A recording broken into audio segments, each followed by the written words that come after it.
എന്നീ രാജ്യങ്ങൾക്കാണ് stealth യുദ്ധവിമാനമുള്ളത്.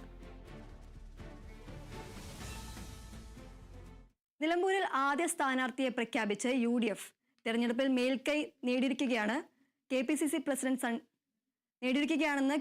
President Sunny Joseph. കേരളത്തിലെ മറ്റ് ഉപതെരഞ്ഞെടുപ്പുകൾ പോലെ തന്നെ നിലമ്പൂരിലും വമ്പിച്ച ഭൂരിപക്ഷത്തോടെ UDF വിജയിക്കുമെന്നും എല്ലാവരും ഒറ്റക്കെട്ടായി അണിനിരന്ന് കഴിഞ്ഞുവെന്നും അദ്ദേഹം വ്യക്തമാക്കി.